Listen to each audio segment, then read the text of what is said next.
Break के बाद आपका फिर स्वागत है। हम जानने की कोशिश कर रहे हैं कि क्या हमारे देश में सरोगेसी को नियंत्रित करने के लिए कानून की जरूरत है। अनिल जी, ब्रेक में जाने से पहले हम इसको बाकी सरोगेसी का जो हमारे यहाँ पे गाइडलाइंस कहिए, हम रूल तो नहीं कहेंगे, उसको हम कंपेयर कर रहे थे बाकी देशों के साथ। तो सिर्फ और सिर्फ भारत ही एक ऐसा देश है जहां पर आके लोग अपने बच्चे के लिए जिन्होंने सपने देखे होते हैं वो पूरे हो सकते हैं। That's right. India is the only country जहां पर surrogacy as a practice accepted है, लीगल है, क्योंकि इलीगल नहीं है।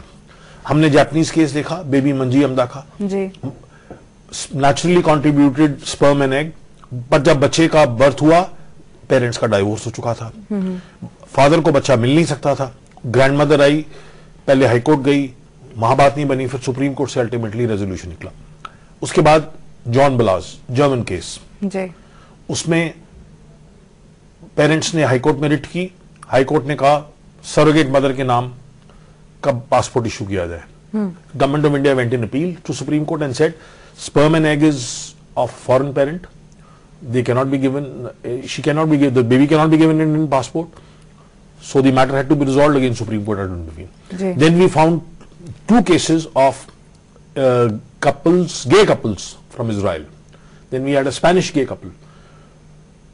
So whether you are gay, whether you are single, whether you are unmarried or whether you are partners, you can come to India and do surrogacy. पर अनिल जी एक बात है, ये सब केसेस हुए सरोगेसी बच्चे के पैदा होने के बाद की बातें हम कर रहे हैं, बात होती है उसके पहले की, उसमें आ जाते हैं एथिक्स या रूल लॉ का भी अलाउ होना चाहिए कि नहीं। आप जो कह रहे हैं वो तो चलेगा, आ गया है, रोक नहीं सकते, लेकिन इस तरह से तो बहुत सी चीजें फिर आप कहेंगे चलने तो आ ही गई हैं। देखिए नहीं, आप देखिए, एक minute, let me answer your question.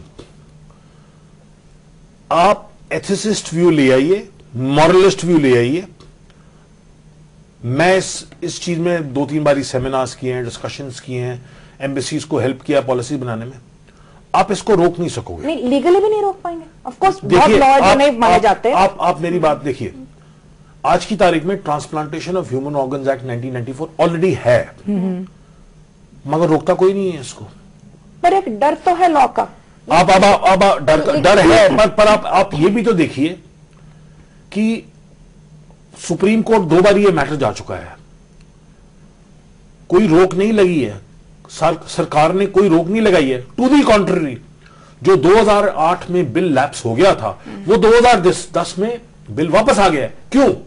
ये 25,000 करोड़ रुपए की इंडस्ट्री बन चुकी है जी। 2 लाख से ऊपर IVF clinic already in existence हैं। आप इसको इलीगल बना दोगे तो वो इलीगली चलेगा। सो मगर आपको नहीं लगता कि क्राइटेरिया होने चाहिए, ऐसा होना चाहिए कि सिर्फ एक जो बहुत ही ज्यादा जरूरतमंद है या जिनकी मेडिकली जो उनकी मेडिकल कंडीशंस हैं वो ठीक नहीं है और उनको बच्चे की जरूरत है, आपको नहीं लगता कि एक ऐसा रास्ता निकलना चाहिए कि ताकि जो किराए की जो कोख है या वो जो सरोगेट जो मदर है उसको इतना नुकसान ना पहुंचे या ये एक इंडस्ट्री बन के ना रह जाए? मेरे हिसाब से जो assisted reproductive technology regulation bill 2010 बना है उसका डीप डिस्कशन होना चाहिए।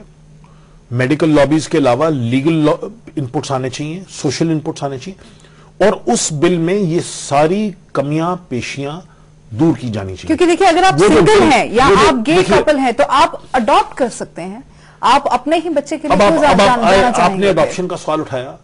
आई would like to point out a very big legal anomaly. We have in India what is known as the Hindu minority and guardianship act. उस कानून के अंदर सिर्फ जो लोग हिंदूज हैं वो बच्चे अडॉप्ट कर सकते हैं। अगर आप एक फॉरेन नेशनल हैं और आप फॉरेन रिलीजन के हैं तो आप बच्चा अडॉप्ट नहीं कर सकते। बिल्कुल सही। तो आपको गार्डियन एंड वार्ड्स एक्ट के अंदर बच्चे का गार्डियन बनना मगर उनको बच्चा अडॉप्ट करने के लिए इंडिया ही आने की क्या जरूरत है? वो अपनी कंट्री में भी अडॉप्शन कर सकते हैं। इंडिया एक ऐसी कंट्री है जहां पर 12 मिलियन ऑर्फन बच्चे हैं जो अडॉप्शन के लिए अवेलेबल है, मगर अडॉप्शन का प्रोसेस जो है वो इतना कॉम्प्लिकेटेड है because of misuse and abuse of children. Supreme court ने लक्ष्मीकांत पांडे के केस के बाद सेंट्रल अडॉप्शन रिसोर्स एजेंसी को क्रिएट किया और उस चैनल के थ्रू बच्चे अडॉप्ट होते हैं। अडॉप्शन का जो प्रोसीजर है उसका प्रोसेस लंबा है, कानून से हेज्ड है फॉर राइट रीजंस, इसीलिए लोग उस अडॉप्शन के प्रोसेस को छोड़ के अब सरोगेसी की तरफ आ गए हैं। और वो सोचते हैं क्योंकि इंडिया में ये हो जाएगा बच्चा पैदा हो जाएगा, फिर अब बच्चे को ले आएंगे, कोई रास्ता निकल जाएगा। इजराइल में ये ऐसे ही हुआ, गे कपल्स के केस में the Israeli parliament had to meet and resolve the issue. Likewise, Germany agreed to the issue. So जो दो कंट्रीज सरोगेसी को नहीं मानती हैं, जब बच्चा पैदा हो जाता है तो उनको रास्ता निकालना पड़ता है। मेरे लेटेस्ट आर्टिकल में I have ended by saying the call of the surrogate born child is create a law for me, find a way for me. पर मेरा मानना यह है जो कानून बना है उसमें जुडिशियल प्रॉब्लम्स को सॉल्व करने के लिए कोई क्रिएशन नहीं है। मेरे हिसाब से एक सरोगेसी कोर्ट बननी चाहिए जहां पर राइट्स एडजुडिकेट हों, जहां पर ड्यूटीज एडजुडिकेट हों, जहां पर सारी चीजें फेयरली स्क्वायरली सेटल हों। वो चीज जो है वो क्रिएटेड नहीं है। इसलिए आज की तारीख में जो प्रॉब्लम्स आती हैं, लोगों के पास कोई चारा नहीं बचता except filing writ petition in the high court and taking to supreme court. So resolution नहीं है प्रॉब्लम की कोई। राइट मैं डॉक्टर रिमी आपके पास आऊंगी। अगर हम प्रपोज लॉ की बात करें तो आई थिंक वो सिर्फ एक अगर सरोगेट मदर है वो शायद 5 जो लाइव बर्थ हैं वही उनके लिए अलाउड है सरोगेसी के केस में। नहीं, ऐसा रिस्ट्रिक्शन अभी तक कुछ नहीं है, ऐसा रिस्ट्रिक्शन, ठीक है ना, पर रिस्ट्रिक्शन होना चाहिए। नए बिल में है, जो प्रपोज लॉ है उसमें है। नंबर्स रिस्ट्रिक्टेड है, रेपिटेशन एग्जिस्टेड है, गैप आप मैं कहना चाहूंगी जैसे नंबर आप कह रहे हो रिस्ट्रिक्शन, जैसे हम वो लेते हैं, जैसे हम आप उसकी बात लगा लो, हम एग लेते हैं, कहीं हमारे पास मदर्स आते हैं जिनसे हम एग लेते हैं, but there is no restriction for the mothers. One woman, how many times she can actually give birth in such case? देखो मुझे ये आइडिया नहीं है। How many times she can rent? There is a restriction that there has to be a gap and it can't exceed beyond a certain number. Okay. Obviously seeing to the health of the child and the health of the mother. नहीं, वो होना चाहिए, वो I would like to raise that point कि वो होना चाहिए। मगर जहां तक हम अपने इंडिया में ही देख लें, हम कपल्स को इनकरेज करते हैं कि 2 से ज्यादा जो बच्चे हैं वो उन्हें नहीं पैदा करने चाहिए। तो उस सिनेरियो में अगर हम कहें हम यहाँ पर एक मदर को अलाउ कर रहे हैं कि वो 5 बच्चे पैदा कर सकते हैं। आप ये देखो ना, वो हम अलाउ कर रहे हैं तो वो हम क्यों अलाउ कर रहे हैं? Family planning is different.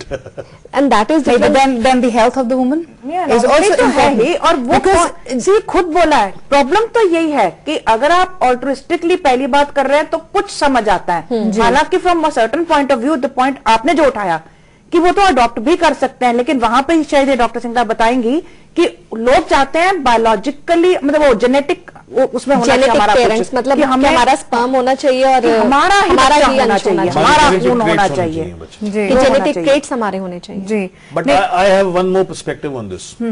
Medically इस चीज का अब्यूज भी हो सकता है, cloning, designer babies, selection of traits. So जो कानून बनने जा रहा है उसको इस मुद्दे को भी ध्यान रखना है कि ये cosmetically for creating babies with special traits और फॉर एम्ब्रियो सिलेक्शन, इस चीज को मेडिकली काफी मिसयूज भी किया जाता है। मगर मैं जहां पर एक ऐसी लेडी की हेल्थ की बात कर रही हूँ, अगर उसको, क्योंकि उसके अपने बच्चे भी होंगे, अगर वो एक गरीब तबके को बिलोंग करती है तो उसके बच्चे भी 2 से कम तो होने नहीं वाले, 2 से भी ज्यादा हो सकते हैं, वैसे ही खराब होगी क्योंकि उनकी जो अपब्रिंगिंग होती है वो हमारे पास जैसे आईवी में आते हैं, हमारे पास कई आती हैं लेडीज जो आते हैं पर उनके ऑलरेडी 2 या 3 बच्चे तो होते हैं and they are from very low socio economic status, जो हमारे पास उसके लिए भी आती है, एक डोनेशन के लिए भी आती है, तो they are from very back, उनका जो स्टेटस आप नहीं अंदाजा लगा सकते। जो प्रपोज लॉ भी है उसके ऊपर भी एक बहुत बड़ी I think the law this bill should not be pushed silently through parliament. All views must be heard, all propositions, safeguards, checks must be brought in, और इस कानून को सिर्फ एक मेडिकल लॉबी के कहने पे प्रमोट नहीं किया जाना चाहिए। इसमें बहुत सारे मुद्दे हैं जो मिसिंग हैं जी। और इस bill pay shockingly and surprisingly कोई डिस्कशन नहीं है, इस बिल की कोई चर्चा नहीं है, और इसमें जो सेफगार्ड्स, चेक्स, बैलेंसेस हैं, प्रोटेक्शंस हैं, वो मिसिंग है। आपने एक बड़ा अच्छा पॉइंट उठाया, हेल्थ ऑफ द मदर, किस हद तक मदर एडमिसिबल है, उसके क्या राइट्स हैं, अगर उसको पैसे नहीं मिलते तो वो कहां जाएगी, जिस पर्पज के लिए उसने बच्चे को जन्म दिया वो भी अगर फुलफिल नहीं हुआ तो क्या होगा, बच्चा प्रीमेच्योर बॉर्न हो जाता है, बायोलॉजिकल पेरेंट्स बच्चे को नहीं चाहते, क्या वो बच्चे के साथ फंस जाएगी। ऐसे बहुत सारे मुद्दे हैं जिनका रेजोल्यूशन और एक और क्वेश्चन भी आता है मिस्टर अनिल, अगर सपोजिंग हम लोग ने चलो सरोगेट मदर हायर कर ली, ठीक है, जेनेटिक पेरेंट्स भी ठीक है, उनका सब कुछ ठीक है, लेकिन जो हमारे पास कई बार स्क्रीनिंग टेस्ट होते हैं, स्क्रीनिंग टेस्ट में तुम देखोगे कि baby is not viable, baby की कॉम्प्लिकेशन है, कोई बेबी के कोई भी जो अंग है वो पूरी तरह से नहीं बने हुए हैं, तो उन कंडीशंस में हमें मेडिकली उसको टर्मिनेट करना पड़ेगा। तो उस टाइम पे कई बार क्या होता है कि जो सरोगेट मदर है शी विल डिनाई कि नहीं मैं तो पैदा करूंगी, या उस टाइम पे कई बार क्या होता है कि जो जेनेटिक पेरेंट्स हैं वो कह देते हैं कि हमने अबॉर्ट कराना है, पर सरोगेट मदर अड़ जाती है कि मैंने नहीं करना। तो वो वहां पर क्या देखती हैं, उनका वो इमोशनल अटैचमेंट, उनका इमोशनल अटैचमेंट, ये घबराती हैं कि उनका पैसा नहीं दोनों चीजें होती हैं, उनको इमोशनल भी होता है, उनको साथ में होता है मेरा पैसा भी जाएगा, कि जिसके लिए मैंने इतना बड़ा स्टेप लिया इसमें मेरा पैसा भी जाएगा। इस केस में मैं मिस्टर अनिल से पूछना चाहूंगी कि इसमें फिर इस हालात में जब तक कानून इन चीजों को कॉन्टेम्पलेट करके सॉल्यूशंस नहीं बताएगा, इस चीज को आगे बढ़ोतरी देनी गलत होगी और सोसाइटी के लिए डेंजरस होगी। इसके अलावा एडवाइजरी बोर्ड्स बनाए हैं बिल ने, जिनमें जुडिशियल बैकग्राउंड के कोई लोग पर्सन्स की इन्वॉल्वमेंट नहीं है। सो ये आग से खेलने वाली बात है। जब तक आप कोर्ट्स कॉन्स्टिट्यूट नहीं करोगे, जुडिशियली ट्रेन्ड माइंड्स को नहीं आगे लाओगे, we will be getting into a bigger and a bigger mess. Right. So इसलिए प्रॉपर राइट्स डिफाइन करने, प्रॉपर रिस्पॉन्सिबिलिटीज डिफाइन करनी और उन पहलू सारों को एक फोरम में लाके उसकी सुनवाई होनी कोर्ट के तौर पे बहुत जरूरी है। मान लीजिए झगड़ा हो जाता है, उल्लंघना हो जाती है जी, मगर उस चीज का सही ढंग से फैसला होना भी तो जरूरी है। इस केस में ना मिस्टर अनिल एक और प्रॉब्लम भी आती है। अगर सपोजिंग हमने मदर हायर कर ली, ठीक है, तो उसमें जेनेटिक पेरेंट्स जो हैं वो पेरेंट्स कहते हैं कि हमने बच्चे को अपने को ये खिलाना है कि you should eat this. Supposing उसके घर में छोड़ के आते हैं, सब सामान छोड़ के आते हैं कि you should take this, you should take this. कई बार क्या होता है कि जैसे हम टैबलेट्स देते हैं, आयरन की देते हैं, कैल्शियम की देते हैं, बट वो मदर नहीं लेती है, खाना देती है वो बच्चों को दे देती है, वो बच्चों को दे देती है, अपने बच्चों को दे देती है। बहुत सारे इश्यूज आते हैं इन चीजों में। मैंने देखा है कि एग्रीमेंट्स जो बनते हैं उसमें सब डिसाइडेड होता है, मतलब कहाँ रहेगी, क्या खाएगी, क्या क्या ट्रीटमेंट लेगी, और कई बारी तो 9 महीने जो डॉक्टर के पास ही नहीं जाती, बायोलॉजिकल मदर है वो साथ रहती है उनके, ऑलमोस्ट कैद में। इट इज एक्सप्लॉयटेशन इन अ वे। मैं शरी आपसे पूछना चाहूंगी, जैसे कि हम ये कह रहे हैं कि हमारे देश में जो सरोगेसी है वो इलीगल नहीं है। अगर हम दूसरा पहलू ये देखें तो हमारे देश में जो मेडिकल सर्विसेज हैं वो बाकी देशों से काफी चीप भी हैं। तो कोई भी यूके का सिटीजन, यूएस सिटीजन, ऑस्ट्रेलिया का सिटीजन बहुत आसानी से इस सर्विस को यहाँ पर वो उपलब्ध कर सकते हैं। मगर आपसे यही सवाल है कि इस चीज में जो एक्सप्लॉयटेशन है उसको हम किस तरह से रोक सकते हैं। ये भी काम हो, अगर इसको हम एक इंडस्ट्री की तरह से देख रहे हैं तो वो भी फ्लरिश हो, कोई उसमें भी कोई नुकसान नहीं है, मगर एक इंडिविजुअल के राइट्स को कैसे प्रोटेक्ट किया जा सकता है? इंडिविजुअल चॉइस है कि नहीं, सबसे पहला तो यही बात है ना जी। जो औरत 4 बच्चे होने के बावजूद या एक भी ना होने के बावजूद किसी के लिए बच्चा प्रोड्यूस कर रही है और दे रही है और पैसों के लिए कर रही है, कहाँ है चॉइस वहां पे जी? मतलब कुछ में होगी, शायद शौकिया भी करियो कि कुछ और चाहिए पैसे, कि खाना तो खा रहे हैं लेकिन मेरे बच्चों का फ्यूचर बन जाए, पर वहां भी चॉइस कहाँ है जी? मतलब मैं तो वही कह रही हूँ ना, दोनों पार्टीज को देखिए, क्योंकि दोनों की नॉर्मली दोनों के स्टेटस में बहुत फर्क होता है। जो बच्चा लेने आया होता है उसका स्टेटस आमतौर पर ऊंचा होता है, अफोर्ड कर सकता है वो इस पैसे को, दूसरे को चाहिए वो पैसा। अब कह देना कि ये धंधा ही है जी दूसरे धंधों की तरह, मैं तो इसको इतना आसान नहीं मानती। हाँ, जो कह रहे हैं कि आप बोले जो मर्जी एथिकल पॉइंट्स पे, पॉइंट ऑफ व्यू से, होगा कुछ नहीं। मेरे हिसाब से तो this is globalisation gone crazy. Right. चलिए, अब हमें वक्त इजाजत नहीं देता, मगर आप स्टूडियो में आए उसके लिए बहुत बहुत धन्यवाद। ये सही है कि सरोगेसी जरूरतमंदों के लिए किसी वरदान से कम नहीं है, लेकिन ये कहना भी बेईमानी ना होगा कि तिजारत के तौर पर इसका इस्तेमाल इसकी अहमियत का मजाक उड़ा रहा है। जाहिर सी बात है कि सामाजिक और भावनात्मक रिश्तों की कच्ची डोर से बंधे हमारे देश में इस पर नियंत्रण के लिए एक माकूल कानून की जरूरत है। इसी के साथ आज का प्राइम यहीं खत्म होता है। नमस्कार, सत श्री अकाल, खुदा हाफिज।